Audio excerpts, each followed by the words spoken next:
I'm Vice Chair Janelle Wilkins.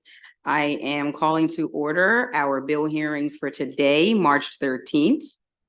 And we are going to start with the first bill of the day.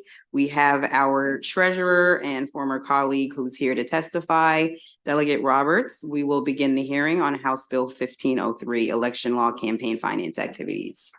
And Mr. Treasurer, you can come on up.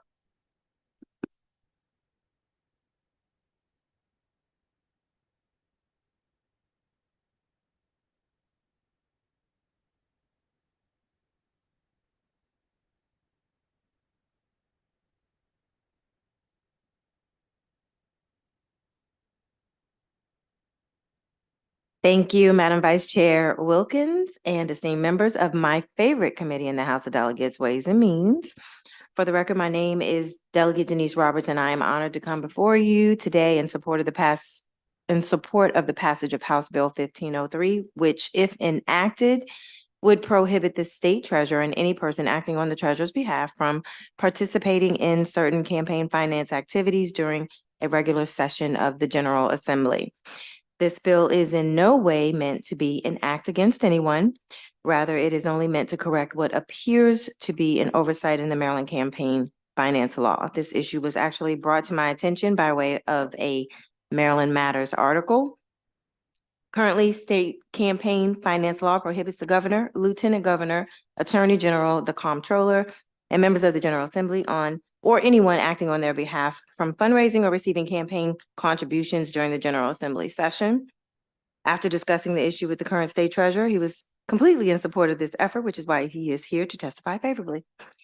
For these reasons, and in the spirit of good government, to bring all officers in line with the same requirements, I respectfully request a favorable report on House Bill 1503. Thank you for your time and attention, and I'll turn this over to the state treasurer.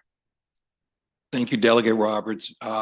Madam Vice Chair, members of the committee, I'm not going to belabor this. I mean, this may be hopefully the easiest bill you'll have to pass this session. But I did want to say this. Look, there's been, I've saw the same articles as well, and there's been this question, why does the state treasurer need to raise money? Simple, the state treasurer does not need to raise money. Potentially candidate Derek Davis in this particular instance does. Take a look around this room right now, each one of you. I promise you, with 30 years behind me, you raise money, or the theory is you're raising money for re-election, which is true. But I promise you, if you look around, at least one of you will not be here 3 years from now. Why? Because somebody's gonna run for Senate, somebody's gonna run maybe for county council, state's attorney, central committee, whatever the case may be. It's a flawed theory or flawed thought that you're raising money just for re-election. You're raising money potentially for something that you may do in the future. As for me, look, I love being treasurer, and watching you guys on the floor to 1 and 2 and so forth, it reinforces the fact that I made the right decision to leave you guys. But I know the state's in good hands. But also, your contract with me is in 4-year increments. 3 years from now, you may decide you want a different treasurer. 3 years from now, I may decide it's time to move on. So for me, it's not about looking at the next job or the next position. It's about preparation. If we agree that, I've done okay and you want to extend and all of that, then we go from there. There are provisions in place that when the applicable time runs out for me in 2029, how you dispose of any funds that you may have. As we all know, there are plenty of charities, boys and girls clubs, et cetera, that could use those donations if I no longer have a need for it. So for those reasons, that's why I've been raising money and so forth. There's nothing sinister, as was pointed out in those articles, nothing illegal. And for the last 30 years, I've never raised money during session. At this point, I'm not even programmed to do that. I've always played under the same rules as you guys are currently under. So, Madam Vice Chair, I'm sorry, I didn't even mean for it to go that long, but I did wanted the committee to understand why, what's been going on, and I enthusiastically support this bill. Thank you so much, Mr. Treasurer. I don't see any questions, so thank you for bringing the bill, Delegate. I think we will be taking this up sometime soon. Thank you. All right, have a good one. Thank you for being here, Mr. Treasurer. I will now start the hearings on House Bill 1490. Delegate Wells.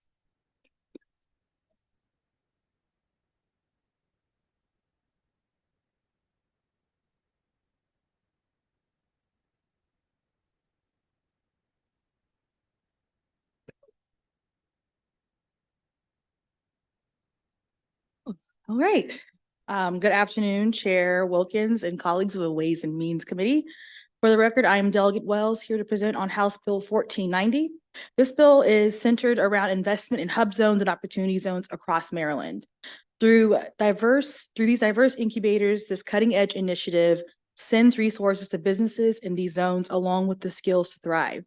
Investing in minority-owned businesses is not only a matter of social justice, but an economic opportunity. Black entrepreneurs often face systemic barriers to accessing capital, which can stifle innovation and limit growth opportunities for their businesses. This lack of investment and support hampers the overall economy by restricting the full potential of a segment that could drive substantial economic growth and innovation. A study by McKinsey and Company highlighted that closing the racial wealth gap could potentially add 1 trillion to 1.5 trillion to the US economy by 2028.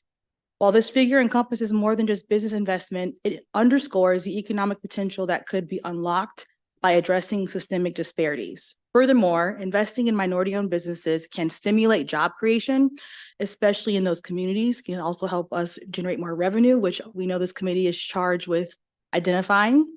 Businesses from Prince George's County to Baltimore, from Frederick to the Eastern Shore can benefit from this bill. This in turn can lead to increased economic activity and stability in those areas, contributing to the overall health of Maryland's economy. So with that, this business diversity incubator is an action that will move Maryland toward its future goals. And so with that, I ask for your support of House Bill 1490. Thank you so much, Delegate, for this bill. Seeing no questions, that concludes the hearing on House Bill 1490. Thank you, Delegate Wells. Just for time purposes, the next bill is my bill, House Bill 1489, and I'm going to go ahead and take it from here since I only have one witness. We'll now begin the hearing on House Bill 1489. House Bill 1489 is a very straightforward bill. This bill requires that each local board of elections sends a approved absentee ballot application to all eligible voters at least 60 days before the election. So this is the absentee ballot application, continuing our previous practice of sending it out ahead of the election. This bill will help ensure that people, our voters all across the state, understand the option of voting by mail, and will also have the opportunity to join the permanent mail-in ballot list as well. I urge a favorable report on House Bill 1489. Questions, Elliot Eversole. Thank you, Madam Chair. Just to be absolutely clear, you're not mailing out absentee ballots. You're mailing out applications. Is that correct? That is correct. Thank Thank you, Delegate. Delegate Hornberger. How does this differ from what already is being mailed out? So this extends it. Right now, it's set to end. So this would extend it so that we continue to mail it out. Okay. Thank All you. right. And is the fiscal note reflective of what costs are already being incurred? I believe so, yes. All right, Thank you. Yep. Delegate Miller. So since these are going out unsolicited, right? Normally, like you said, you have to request them now. Since they're going out unsolicited, is there a way to let the voter know, like, if they do send that back for request?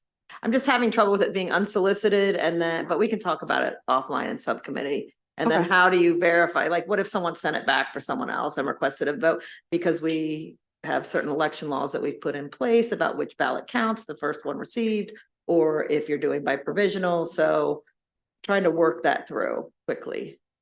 So, but we can talk about it later. Do you understand what I'm saying? I think so. And yes, we can work out and discuss some more of those details. Perfect. Thank you. There is one additional witness for this bill. Nikki Tyree.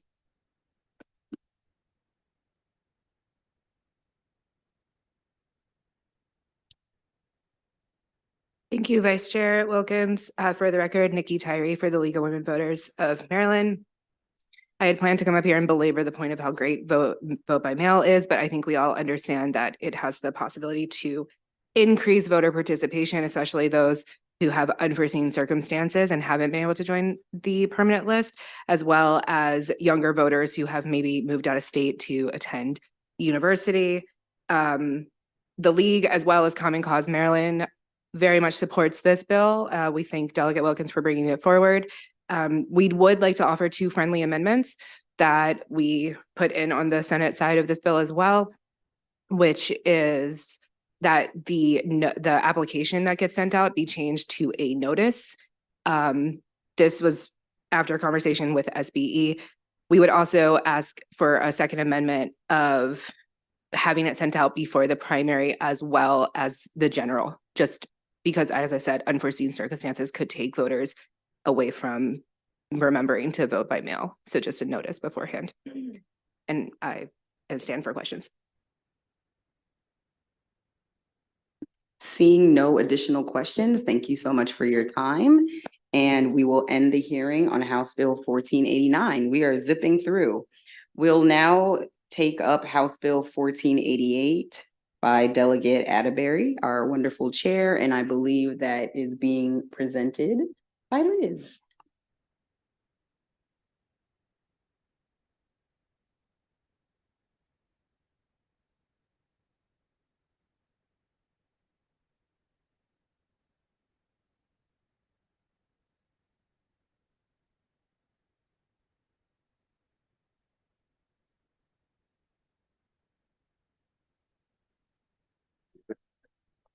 Yes, it doesn't matter. Okay. Hi, y'all. I'm Elizabeth Twigg. I work in Delegate Nessa Atterbury's office. Please give me grace. I only learned I was going to be testifying on this bill less than an hour ago, so I'm a little nervous, but I normally prepare her remarks and do all the research on her bills anyway, so I'm happy to fill in for her while she's in some very important meetings with the speaker right now. Okay. So I want to mention first that this bill passed unanimously, the Budget and Taxation Committee across the street with some technical amendments, and it's on 3rd reader on the Senate floor right now. I'll talk a little bit about what this bill does, but it's basically a reaffirmation of the definition of taxpayer in the law when it comes to property assessments. So it changes the definition so that only owners of the property can make appeals for an assessment on said property. So right now, the law is being interpreted in such a way that SSTAT can accept appeals from third parties. So imagine you and your neighbor are in a dispute and your neighbor decides to file an appeal with SSTAT to have your property assessed.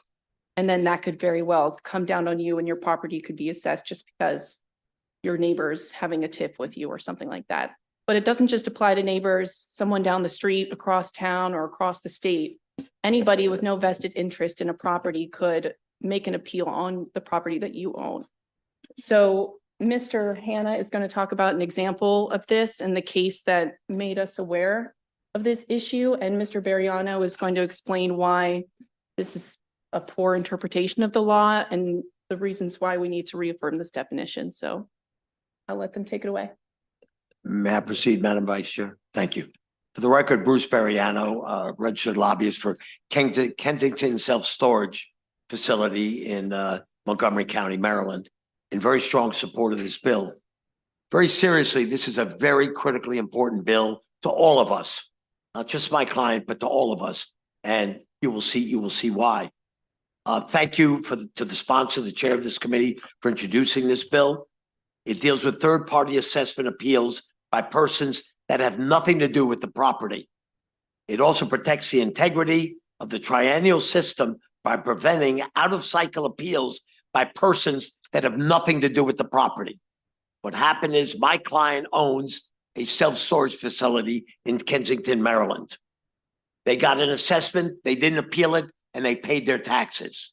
Thereafter, they get a notice from MSTAT that former Delegate Alcar, who's here to testify against this, filed an appeal on my client's property. Has no ownership whatsoever in it. And not only that, not only did they accept the appeal, but they allowed the appeal to go forward. And the appeal is ongoing. And he has nothing to do with his property. The law is clear. And 20-odd years ago, the former MSTAT director, in written testimony, copies of which I sent to all of you, said that it's a triennial system. And there are no appeals during that. And not only that, but the only person that can appeal in that triennial system is the owner of the property. And the law has been the same. So if anyone tells you otherwise, they're wrong. They really, really are wrong. And if an MSTAT is off the rails, they took this appeal, they have no legal authority to do it. The law doesn't support it. Not only that, but 20-odd years ago, the former MSTAT director acknowledged the legality only of triennial assessments and only appeals by the property owner, and they took it, and the process. We're now currently in the appellate court. I would urge a favorable report on this bill. My last statement, Madam Vice Chair, if MSTAT's allowed to continue to do what they're doing, and I'm not making jokes, any human being can file an appeal on the real estate property of anyone else. Your disgruntled constituent, your next door neighbor, you heard all of that. It's wide open. Maryland's system doesn't work that way. The law is clear, and respectfully, what former Delegate Carr did, only he can respond to why, but it's contrary to the law and has caused enormous financial hardship to my clients. Thank you very much. Thank you for allowing me to testify today in support of House Bill 1488. My name is David Hanna. I'm appearing on behalf of 3700 MD LLC, Arkland Property Company, and Self Storage Plus, the owner and operator of a self-storage facility located at 3700 Pliers Mill Road in Kensington, Maryland. For background, we are a locally owned provider of self-storage solutions with over 30 facilities owned or operated and employing 100+ people in the state of Maryland. Our facilities annually generate millions of dollars in real estate tax revenues within the state, and we are very proud to be part of the Maryland business community. Our acquisition of 3700 Pliers Mill Road in August of 22 was from a longtime owner operator, was and remains the largest single site acquisition in our portfolio. Our team performed comprehensive due diligence on all aspects of the property, including confirming that the Maryland SSTAT had just completed their triennial assessment of the property for 2022. We knew, or at least we thought we knew, that the taxes should be around $290,000 per year until the next regular assessment cycle in 2025. That projected amount was factored into our purchase price with our seller, the financial projections given to our lender, investors, and our internal acquisition decision-making process. For an acquisition of this size, it's critical to have as much cost certainty as possible. However, the property was subject to an unrelated third-party citizen tax appeal, and SSTAT has taken the novel position that the right of appeal given under the code to a taxpayer with respect to its own property actually extends to any taxpayer in the state of Maryland. As a result, our assessments have unexpectedly increased by over 350%, and the additional $1 million plus burden on the project has significantly impacted our ability to operate as planned. Staff has been reduced, loan covenants are threatened, planned improvements are on hold, and investors are not receiving distributions. We very much appreciate your efforts to right this wrong, and we strongly support the passage of House Bill 1488 to ensure Maryland property owners are not subjected to these kinds of unfair attacks. Thank you for your time today. Perfect timing. Thank you. We do have a number of questions on this bill for this panel. Delegate Hartman, we'll start with you. Thank you, Madam Vice Chair. And thank you for bringing the bill forward. It's interesting. Two questions. The first one, you're saying a mid-cycle review can only be done by the owner of the property. How about in a situation of a triple net lease where the owner of the property is not paying the taxes and the tenant pays the taxes? Would they have the right to file an appeal being the tenant that pays the taxes? Well, if I understand your question, Delegate, if the tenant paid the taxes because the owner did not pay the taxes, then the tenant would have a right to sue the owner for the money that the tenant. Triple net supposed to pay. lease, the Right. tenant pays the taxes. That's understood in the triple net lease. I mean, that obviously doesn't apply in our case, but I think that the tenant in that situation could negotiate terms as part of that triple net lease that would require the landlord as the property owner to file an appeal on their behalf if they feel like they're, being unfairly burdened. But to answer the question, can the tenant file an appeal out of cycle? Today or based on the bill? Based on the bill. The words I'm hearing is the owner has to file the appeal. Would it take away the right, or would that tenant, triple net tenant, who contractually pays the taxes, would that tenant have the right to file an out of cycle appeal? During that term of the tenancy, unless it was a very unusual document, they would have ownership and use of that property during. They have that use, tenancy. but they don't have ownership. And the words you used were owner of the property, and that's what concerned me. Well, we didn't think they have it now, other than as a taxpayer and this current interpretation that we always thought the implied term was taxpayer of the property, and that would be the owner of the property. And again, that typically in a ground lease or a triple net lease gets handled through the terms of that. Can legal help me here, or? What? So the question, this bill is saying that the owner can file. It doesn't say owner. Legal interest. Okay. Well, Okay. Thank you. Thank you, Esquire Feldmark.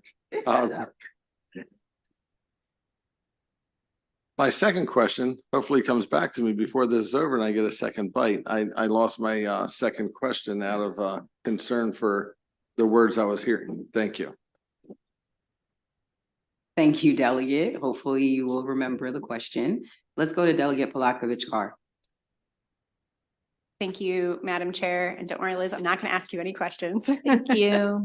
I think this question is probably for Mr. Variano. So, I mean, I'll say I started off by looking at the fiscal note as I typically do for any bill. And I see that it's saying that Montgomery County, so my county's revenues will decrease by $246,000 this year, $369,000 next year. So it's over $600,000 decrease in revenues to my county. And then about I think about $115,000 or $120,000 decrease in revenues for the town of Kensington.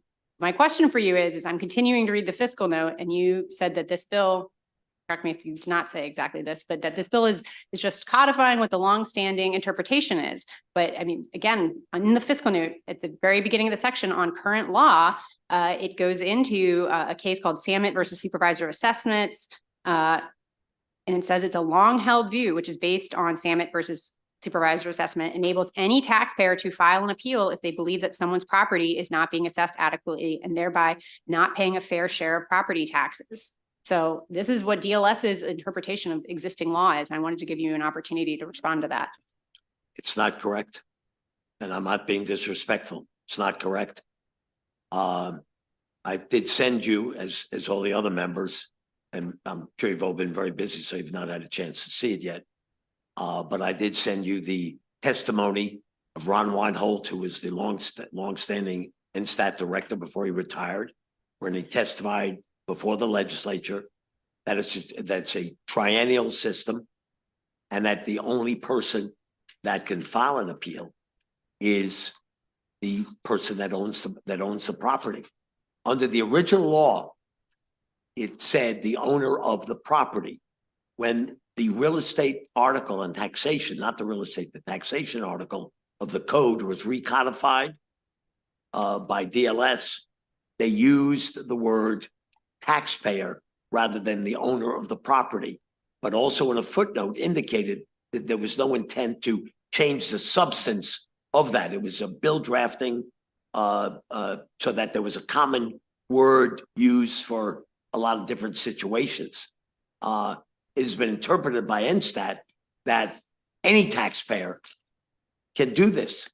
That's just not correct. Because under that theory, sincerely, any person in the state of Maryland who's just a taxpayer, or all taxpayers, could file on anybody's property. Does that make sense? What is the rationale for that? Because I don't know. It's not logical. It kind of encourage disputes, unfortunately. I will follow up and get further information for you, but and I've not had a chance to read the fiscal note.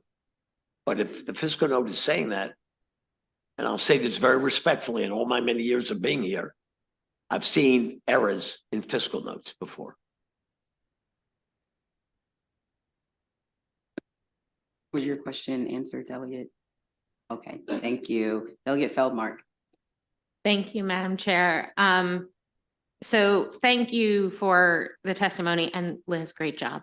So I want to step away from the law and the legislative history behind this, because I don't know the right answer, and I'm not going to argue the legislative history. My question is taking a step back, a bigger public policy question, right? SSTAT makes mistakes. It happens, okay? Sometimes SSTAT makes mistakes. If the mistake is in the favor of a property owner, they have no motivation to appeal, right? So what is the appropriate way for that mistake to be addressed?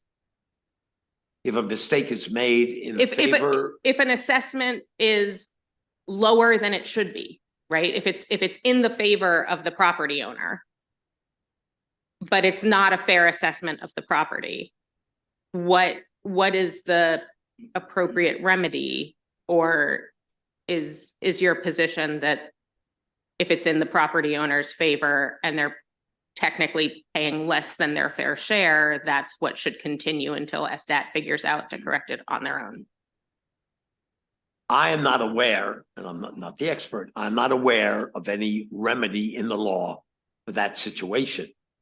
What I am aware of and know is that because of controversies in the past, which, you know, I don't want to take up all your time, I can talk about it if you want, the legislature created deliberately and intentionally this triennial system.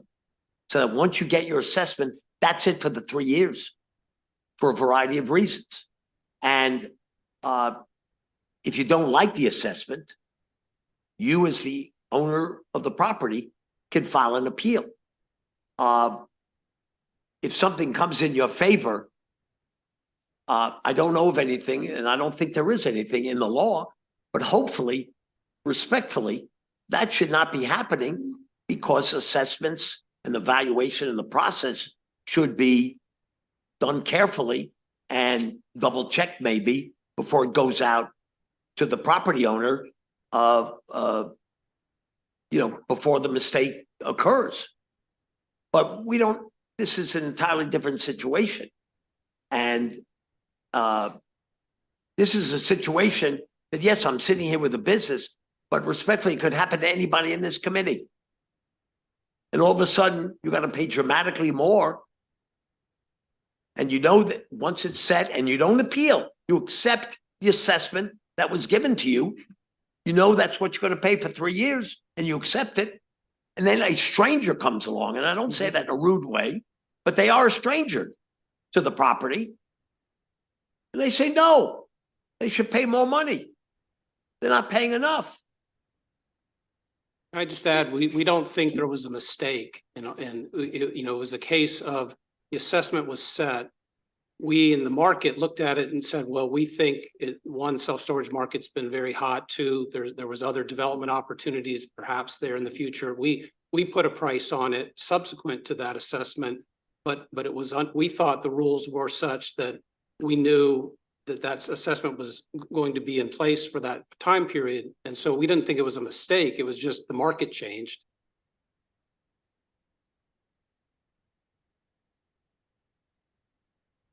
Thank you. And thank you for that clarification. So was it the purchase price of the property that was the basis for the increase in the or like what was the factual finding that the assessment increased so much? I said, I think this was probably a lot of things coming together where you had a property that was in the same hands for many, many, many years. And so the assessments, there was never intervening transactions that would reset the market. And we came in and said, well, we think here's what we're willing to pay. And that's the number that is now being used as the assessment. And so again, it's really just we thought there was a set of rules that we were playing by, and those all of a sudden got changed. See, that price would be picked up in the next assessment cycle, not in the interim. Thank you, Delegate. Delegate Hornberger. Thank you, Madam Vice Chair. And this might be another question for council. But all of the items that have been discussed thus far, I put those aside, pass the bill. Is it, and maybe we need an AG opinion, are you able to retroactively go back and change something, or would you just be held harmless on the next assessment cycle? No, we would not be held harmless. No, that the next assessment, what it was purchased for, would be factored in the next 3 years cycle. To your question of the bill is an emergency bill, it does have a retroactive provision, which is legal and lawful. And I'm not just saying this because I'm their lobbyist. It should be there because they were wronged. They were deliberately and intentionally wronged by a stranger to the property, precipitating this. And whether it was deliberate or a mistake by MSTAT, I'll leave that alone. It was done. And it is in total conflict, respectfully, with the 3-year triennial assessment cycle that the legislature created to have stability and uniformity during that time period. Yeah, and I'm not arguing what happened. I'm just asking if we can pass laws that are retroactive. Thank you. Elliot Long. Thank you, Madam Vice Chair. After looking at this and hearing what you're talking about, would you be objective to possibly amending this that a personal representative of the property owner could do a tax appeal? Because I know a lot of large companies have property management companies that handle that. And, I'm just curious, would the actual property owner have to do this, or could they have a designated person designated for that in writing or something in a lease, something of that nature? Would that be after the death of the owner of the property? I'm sorry? Are you talking about after the death of the owner of the property? No. If, let's say, for instance, you own 150, 200 houses, you have a management company managing it, and you call the management company up, look, I want to appeal this property tax appeal because of whatever. Could a designated representative of the owner do this? I think so. That they I would, believe they could through legal documents in the relationship between the owner of the property and the property management company. Okay, I was just trying to clarify that because I know it's one of the questions that I've had asked, but designated, someone's designated represent the owner, could he do it as long as they're designated? And they could be through a power of attorney. Right. Or the document, the management document, having that provision, giving them that right and authority that the owner has. That is very doable among the parties if they so choose. All right, thank you. I'm going to ask our counsel, Stan Ward, to just make a clarification since there's been just a number of questions during this hearing. Go ahead. Thank you, Madam Chair. So I just wanted to clarify that mid-cycle appeals are completely legal and a normal part of our appeals process in Maryland. 14503 of tax property article is right in front of me here. And then also on SDAT's website. So you can have, in the 2 years between your assessment notice, you can make an appeal. So that's just a normal part of the process. So I just wanted to clarify that. Thank you so much, Stan. All right, seeing no other questions, we will dismiss this panel. Let's give a round of applause to Elizabeth for her great job. Thanks. Thank you. We'll now hear from the witnesses in opposition. Come on up, former delegate Al Carr. Good to see you. And we do have a virtual witness as well. All You may right, proceed. good afternoon, Madam Chair. It's great to see so many friends, former colleagues, and then also some wonderfully talented folks who I did not have the pleasure of serving with. For the record, I'm Al Carr. I'm here to ask for your unfavorable report on House Bill 1488. This is a bill that benefits a single property owner, American Self-Storage located in Kensington. So this property was last assessed in January of 2022 at $21 million by SDAT. By chance, I noticed that it sold 8 months later in August of that year for $76 million. So the sales price was 4 times what it was assessed at. So I flagged this apparently underassessed property for SDAT. The way you do that is you file a third-party appeal. It's a one-page document. SDAT agreed with me, and then they increased the assessed value to $76 million. The property owner then appealed SDAT's decision to the Property Tax Assessment Appeals Board. A PTAB hearing was scheduled for March 4th of earlier this month, but the property owner canceled it. They have not paid their tax bill as they're required to do, even though it's under dispute. And they're protected by the 3-year phase-in, so they're not going to be hit by this all at once. It will get phased in over 3 years. So allowing third-party appeals, this was the intent of the legislature. It is desirable. It is a good policy. Third-party appeals are in the interest of fairness and uniformity, and that's what our system depends on. Everyone pays their fair share. If you take third-party appeals away, as Delegate Feldmark was alluding to, there would be no method for an ordinary person to flag for SDAT, hey, here is a dramatically underassessed property. The law has been worded this way for about 40 years. In that time, there's no evidence of people weaponizing this capability, filing frivolous appeals against their neighbors. It didn't happen in the past. It's not happening now, and it won't happen in the future. So as Delegate Blokovich-Carr stated, the fiscal note on this bill is very costly to Montgomery County, to the state, and to the town of Kensington. This is like a private bill for one property owner. The bill is not needed. If the property owner believes that did not make the right call, they can appeal through PTAB, tax court, and the court system. So for those reasons, I respectfully ask for your unfavorable report.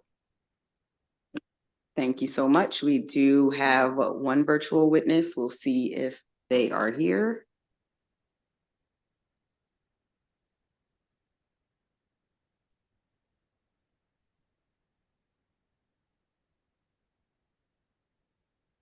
Ms. Gannon, if you can try turning on your camera, we don't see or hear you.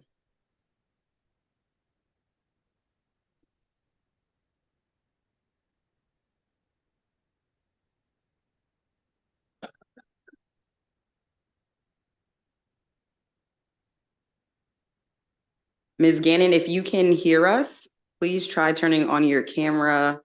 We're not able to see or hear you, but what we'll do if we don't see you here is we'll take some questions and we'll come back around if you get on. All right, let's go to questions. Delegate Blokovich-Carr. Thank you, Madam Chair. Good to see you, Mr. Carr. So something in your testimony caught my attention. You said you filed the third-party appeal with SDAT. Is that like a form on their website? Can you just tell me more about like procedurally, what does that look like? Yeah, it's a one-page form on their website. You just fill it out, check the box, and mail it in. It's very easy. It's just a way for somebody to say, hey, SDAT, take a closer look at this. You might have missed something. Okay. And I'll say I just was like furiously Googling to try to see if I could find that form. Did not succeed, but the top that hit that came up is on SDAT's website, and it says it's from the Maryland Assessment Procedure Manual, and topic appeal by a third party, date issued April 2nd, 1991, last revised in March of 2012. And then it goes into what the procedures are for a third party appeal. It says that's an appeal by someone other than the property owner or a designated representative or agent of the owner. So just to clarify, like this sounds like maybe I'm looking at the right page based off of the process you went through. Does that sound about right? That sounds accurate. Yeah. Okay. So again, I'm just noting like this looks like that dates back to at least 1991. Is that, I think you might have mentioned that in your testimony, that this goes back a number of years. Is that correct to your knowledge? Yeah, to my knowledge, like around 40 years at least, this has been the law. Thank you. Thank you, Delegate. Let's go to Delegate Wu. Thank you, Madam Chair and Madam Vice Chair. So I'm curious about this issue right now because I'm thinking about I have to look around, file some petition around my neighbors or some other property. So is that so simple? It's not difficult, but again, this has been the law for many years, and people are not weaponizing these third-party appeals against their neighbors or their enemies. So I don't believe they would do that in the future. So what's the mechanism from SDAT there of preventing to be abused for system? I don't think there's any evidence of frivolous appeals in the past. If you wanted to, if you were concerned about this being a problem, you could say, hey, if you appeal, pay a $25 fee. And if you're successful, you get the money back. If you're unsuccessful, you lose that money. Maybe that would be a way to discourage frivolous appeals, but I don't think they're happening. Okay. Yeah, I think that question is really, I can see the value here. At the same time, I can see it can be abused, right? And but we don't hear from SDAC, so I just don't know what's the answer for that. Yeah. Thank you. Thank you. Thank you, Delegate. I don't know if everyone caught that, but Delegate Carr just suggested additional revenue stream for us here in the Revenues Committee. $25 fee to make the appeal. Delegate Hartman, you're next. Thank you, Madam Vice Chair. So curious, when you do this appeal, are they communicating with you or using the mailing address for the property of the reported property address for mailing purposes on SDAT? Thank you, Delegate. Yeah, the answer is both. They communicate back to the appellant and also to the property owner to let them know, hey, an appeal's been filed and the property owner has every opportunity to make their case about what that property is worth. So during the hearing, was it an in-person hearing or was it a telephone hearing? Because the SDAT's been trying to get away from in-person hearings. So how was the hearing conducted? Was it just in writing? I was not present for any hearing, so I don't know how SDAT came to their decision to agree with me and uphold the sales price as the assessed value. So did you communicate in writing to them? So usually written is one form of appeal, oral, a telephone call, or in person. So if you filed an appeal, then you would have had to have done something. And if you're saying the property owner is aware of it through communication to both, I'm just wondering how both of you would have communicated at the same time. Sure. Thank you, Delegate. Yeah. So on my appeal form, you have to state the reason for your appeal. And I just had one or two sentences. Property sold for 76 million. Assessed value should be 76 million. So then really the owner doesn't have a chance. They don't have a chance to state their case. They're only going to get the outcome. Would that be correct? I don't believe that's correct. I believe the owner would be notified and they would be given every opportunity to plead their case with SDAT. And then if they don't like SDAT's answer, they can go to PTAB, tax court, and then the court system after that. Because a midterm review is the only time when you appeal on a property, they can actually elevate. Whereas, or in a regular assessment notice, you appeal it, it can't go up, it can only go down. But in this case, it's the only time it can go up is during a mid-cycle review, correct? Delegate, I'm not an SDAT expert, but it's my understanding that the property owner is notified that an appeal happened and they're given every opportunity to plead their case. Okay, thank you. I appreciate the answers. Yeah, thank you. Thank you, Delegate. Let's go to Delegate Long. Last question. Yeah. Did you have to fill out an affidavit when you did this appeal? Thank you for that question, Delegate. A signature identifying who you were and who you were and how your relationship with the property? Thank you, Delegate. Yeah, I'm happy to forward you the form that I sent to SDAT. It's a form. You have to identify yourself. There's a checkbox whether you're, are you a property owner? Are you a third party? your address, you have to sign it. I'm happy to email that to you. All right, so a third party could possibly be the property manager, am I correct? If- Third party, my understanding is that is, anyone other than the owner. Can you repeat that, please? My understanding is a third party is anyone other than the property owner. Okay, why would individual tax, like yourself, why would you be a party to their tax appeal? Well, our tax system depends on fairness. Everyone pays their fair share, and sometimes properties are underassessed. So this provides a way for a citizen to flag for SDAT, hey, you might have missed something on this property. You assessed it at 21 million and maybe it's worth closer to 76 million, what it sold for. All right, like I said, if you would forward that to me, because I'm just curious, did you have to identify if you were a representative, the owner, or if you were a aggrieved taxpayer? Yes, Delegate, there was just a checkbox for me to say I'm a third party appellant, I'm not the owner when I filled out the form. Okay, thank you.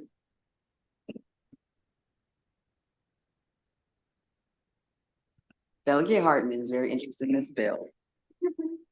I love Go ahead. the real estate tax discussions. Thank you, Madam Vice Chair. So a question for you. Is this the first time you've ever done this? It is. Yes, it is. It is. The reason why I asked that is you said that it only affects this property. It's a bill that is like a single, what was your verbiage for that? Like a private bill. Yes. I disagree with that because this bill, if it passed, it would stop other people from wreaking this havoc on someone else. So wouldn't you agree that it wouldn't affect just one party? It would be truly a statewide bill and affect many other people from maybe going through this? Yes, Delegate. So I guess I'm referring more to the retroactive portion of it, where that portion is only benefiting a single property owner. But yes, you're correct. This is a statewide bill and it goes off into the future and would not, these third-party appeals would no longer be permitted. But the retroactivity would go to anyone who has had this this put on them, correct? It wouldn't be just one, it would be for everybody. According to the fiscal note, there's one property that would benefit from that retroactivity, and it is the one in question. Okay, but if there were more, it's not saying the specific address, it's just given carte blanche retroactivity, correct? Correct. And the fiscal note writer said that universe is one property. Thank you. I appreciate the answers. All right, seeing no additional questions, we're going to try once again to bring Ms. Gannon into the room. There may be a technical issue.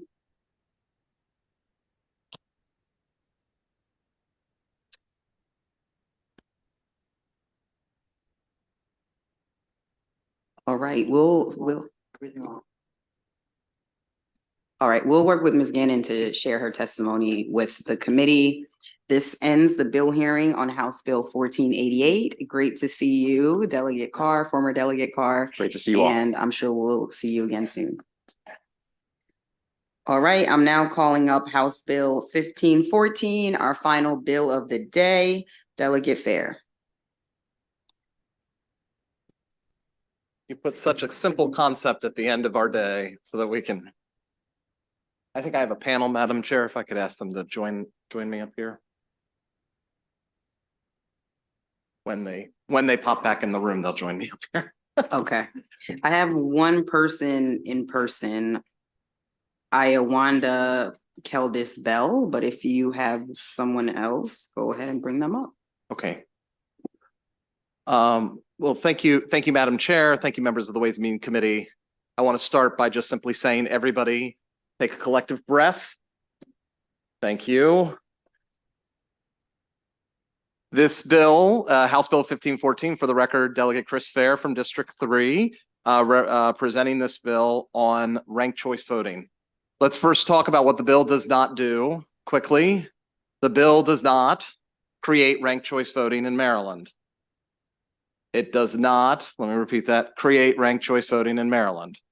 The bill enables the state to look at whether or not ranked choice voting should be considered for one election, for the primary election in the 2028 presidential election. What does that mean? It means that the state can look into whether or not ranked choice voting is a good idea for the residents of Maryland to implement in our primary process for nominating our presidential candidates in our primary. Other states have been doing this. They've been trying this information. We have at least 5 states that did it in 2020. That is Alaska, Hawaii, Kansas, and Wyoming. And Nevada also offered it, but only for early voters. 60 jurisdictions across 24 states are either currently using or testing ranked choice voting.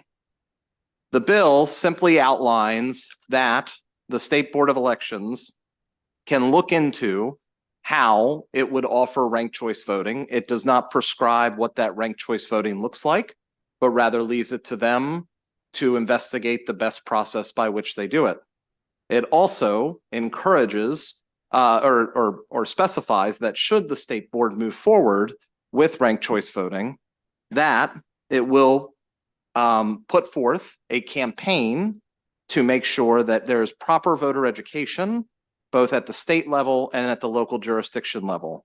Then finally, it states that if the state does test ranked choice voting in the 2028 presidential primary, that by January 1st, 2029, they will provide a study to the Maryland General Assembly or the state board, as well as to the local boards about the success and or challenges or gaps with ranked choice voting. So as our friend and colleague, the majority leader said on Monday, this is more or less to start a conversation. And I look forward to having that dialogue with each of you about the effectiveness of ranked choice voting. What I will say is, as somebody who traveled around the state of Maryland during the interim to many events to research various ways that we should be voting despite the basic one vote, you show up, you vote for one candidate method.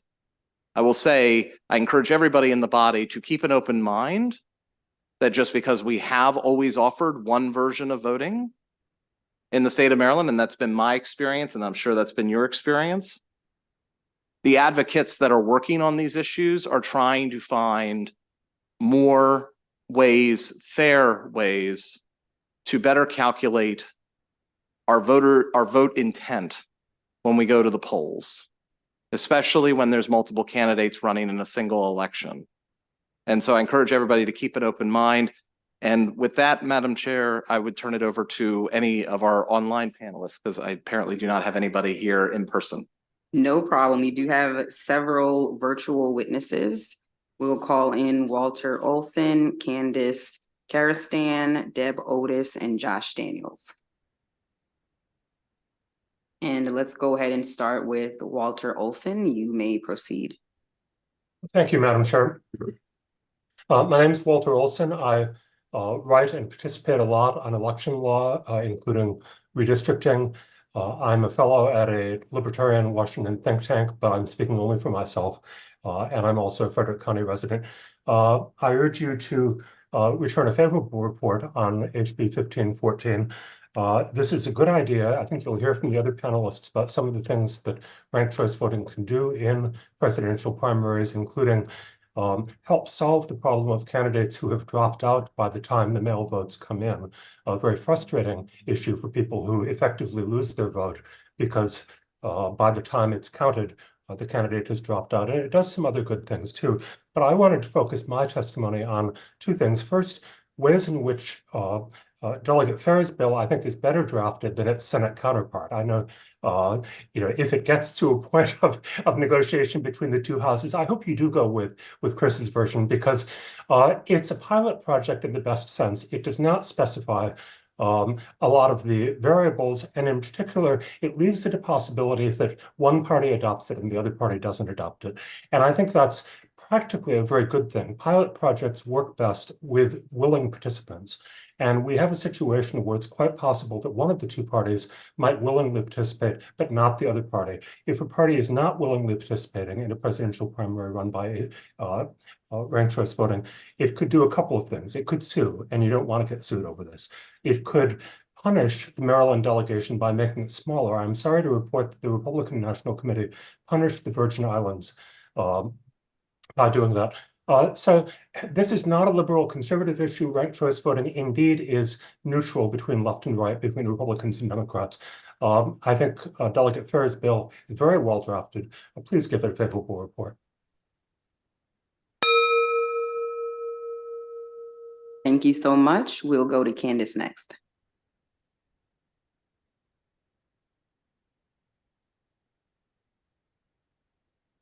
Right.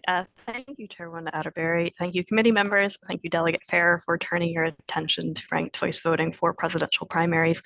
My name is Candace Karistan, and I, like roughly 30,000 Marylanders, reside abroad. Over the past decade, I've had the privilege of holding many leadership roles in Democrats abroad, most recently serving as state party chair in the 2022 midterm cycle. I've had the opportunity to engage with many of your constituents as they voted from abroad, and also received feedback about the process that I believe HB 1514 can address.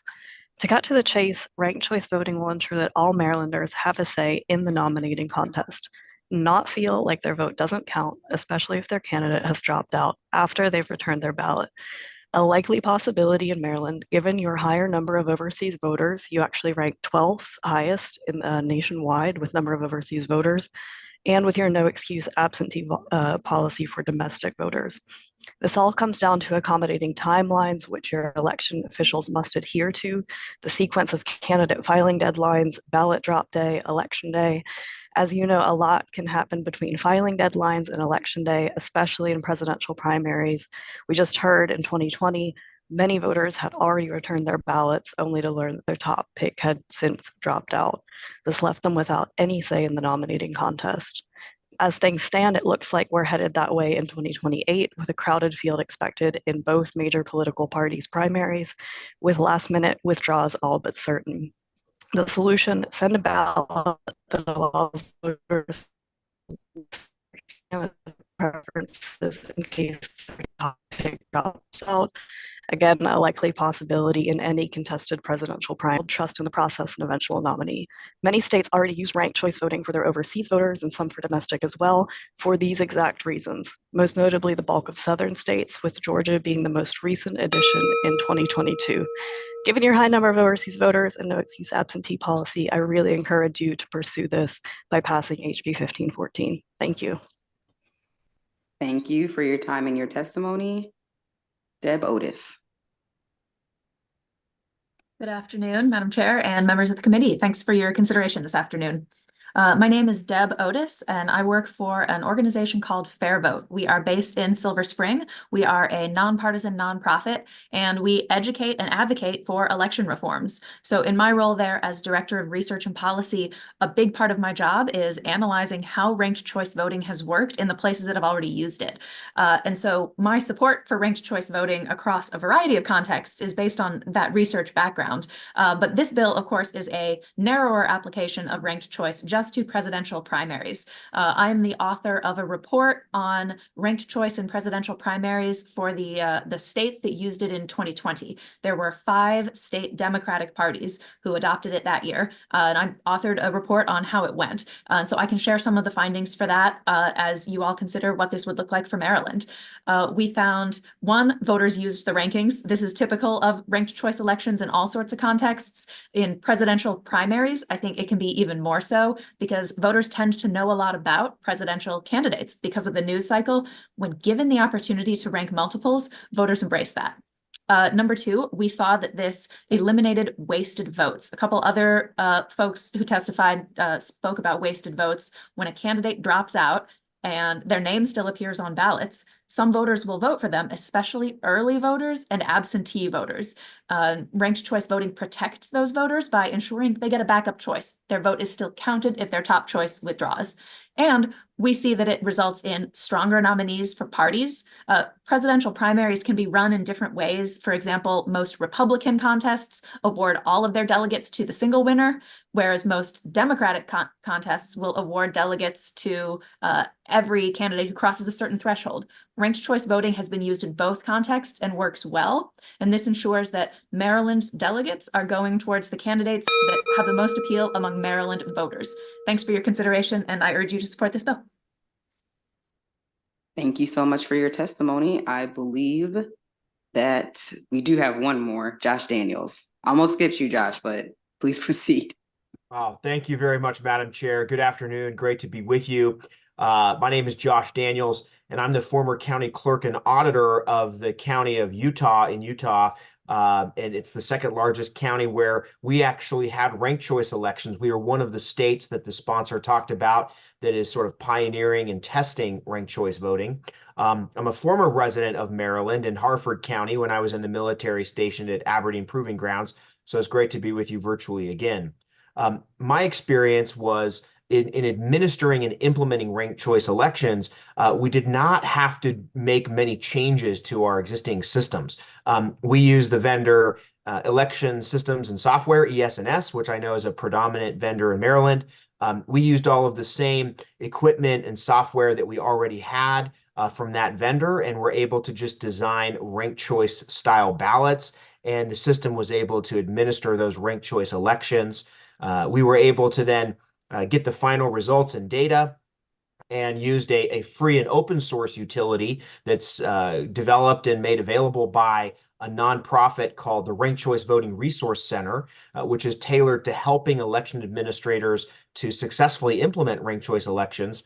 They provided a free utility that enabled us to go through that ranked choice process to determine the winner based on the ranked votes. More recently, I helped the Virgin Island Republican Party administer their first ever ranked choice voting presidential primary, and it went quite well. Voters who had never been exposed to ranked choice before really liked the ballot and liked that they got to rank the various options for president and not pick just one name. By that time, some of the candidates had indicated they were dropping out of the race.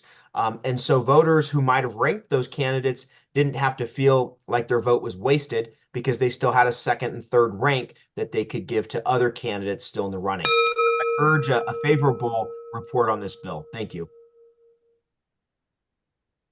Thank you so much for your testimony. We do have 2 questions. Delegate Polakovich-Carr. Thank you, Madam Chair. Quick question for you, Delegate Fair, and really appreciate this bill. I'm wondering if you would also be willing to include approval voting in addition to ranked choice voting. That is an excellent question, and I think that's exactly the point of bringing this bill forward, to have those conversations.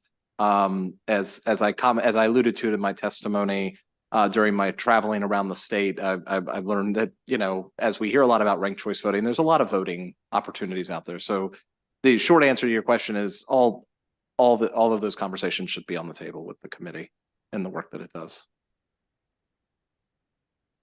Delegate Wims. Thank you, Madam Chair. I had 2 questions. Thanks for bringing the bill, Delegate. And it's for Candace, actually. I was curious under your testimony, how many people actually voted from overseas with the ranked choice? Because you said you work with the overseas voters. Did I understand that correctly? Do you have an idea how many might have voted or participated? Maybe is the word. Yeah, so out of Maryland, as I mentioned, it's about 30,000. But if you were to put together all of the states, again, many of them being in the South, like Georgia, Louisiana, Mississippi, I don't have that sum off the top of my head with how many voters specifically are impacted, but I'm happy to send that over to the committee as a follow-up, just so you know the scope of how many voters currently use that from abroad. Okay, and then a follow-up question. Are you overseas now? Are you abroad presently? I am. Okay, I just am on the train just past near Ramstein Air Base in Germany. Well, Delegate Fair, he brings them in from all over the world. So thank you very much. Thank you. My second time getting to work with Candace. Delegate Hornberger. Thank you, Madam Vice Chair. And this question is probably more so for Mr. Daniels, because it sounds like you've actually administered one of these. Did the ranked choice go down ballot? One of the reason I asked that is because one of the concerns in Maryland, especially on the gubernatorial, is that we have lots of positions to fill, already a very long ballot. And there's concern that it would turn into a 6 or 8 or 10 page ballot should we go full ranked choice for all the positions. So if you could just speak to that. Yeah, great question. In Utah, we simply offer ranked choice voting as an option for municipal elections, which are off-cycle elections.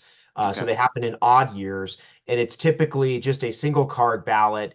And oftentimes you might have multiple city council spots available, and you can have the same panel of candidates competing for 2 or 3 spots. And so voters can just rank that entire panel of candidates, and you can determine who the top 1 or 2 or 3 winners might be. And so there are no down ballot races. Typically, there might be maybe a local question. So in the case of what you're talking about, maybe in a big even year general election where you have a lot of races, I think that the point that you make is good. And that is, an issue to look at. I think that's why maybe you should sort of discuss that in Maryland as the bill sponsor was discussing, kind of have the conversation.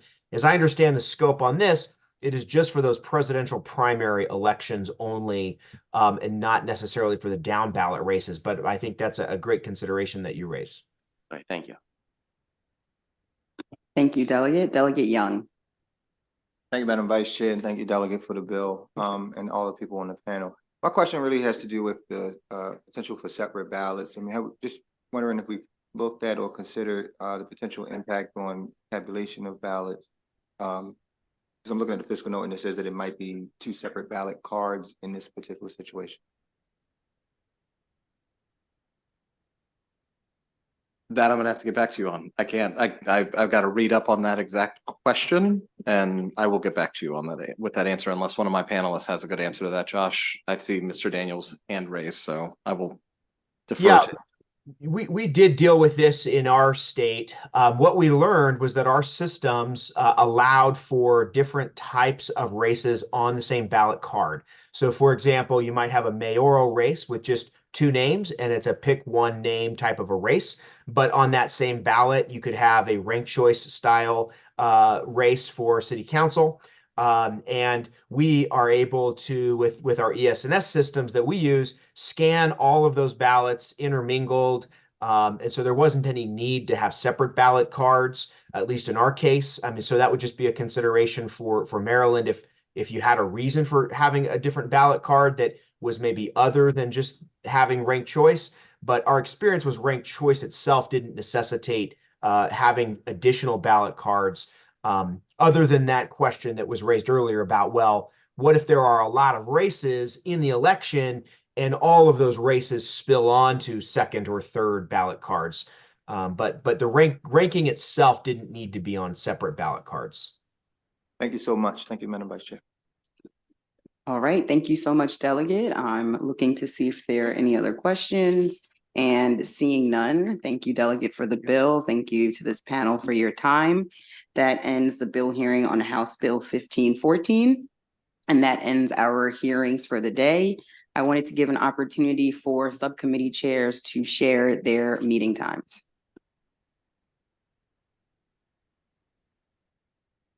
Okay, there we go. So early childhood is meeting first. Let's say it's 3:10 right now. Early childhood will meet at 3:15. We have 2 bills on our agenda.